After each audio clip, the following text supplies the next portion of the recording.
Welcome to the new video section of Learning PySpark with Cloud Computing by Implied Concepts. In this section, we will learn high-level logical architecture of Spark. We will learn about some Spark terminologies before trying our first Spark code. Let's bring a real-life analogy to make our understanding of Spark architecture better.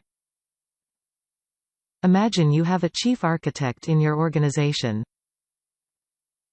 He has tons of data with him and has come up with the novel design on how to use the data, perform computations and get the required result.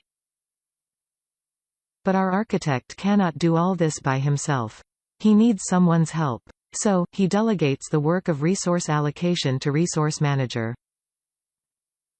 Resource Manager then identifies the teams based on the skills needed as informed by the architect. The work is now delegated to the respective teams. Now, each member of the team works on the specific task assigned by the manager. Now, from Spark's terminology, architect is our master driver node. His design is attributed as a Spark context. It is entry point to our Spark jobs that need to be done. Spark context connects with Cluster Manager, and the teams that are set up by Cluster Manager are called as worker nodes. Each member within the team is called worker. Each worker works on individual core of the machine. If the machine has 4 cores, then it means a maximum of 4 worker threads will execute. In general, master node looks into what, when and how to execute the job. Cluster Manager looks into whom to delegate the job. Worker nodes looks into what job needs to be executed, and when, upon instructions. There are few points to note. Each node is called application process that is run by Java Virtual Machine. The node has its own memory, and runs tasks on multiple cores. They are alive till the whole application initiated by master is completed. Spark is designed such that one can use different cluster managers other than native Spark Cluster Manager.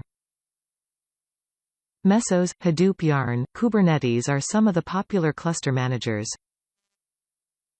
Worker nodes should be able to communicate constantly with master throughout the lifetime of the application. The master driver and the worker nodes should be close to each other, preferably within same local area network.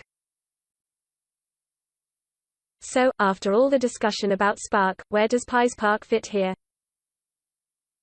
Well, PySpark has a Python wrapper around all the components of Spark architecture mentioned before. We will learn the applications processes of Spark in Python.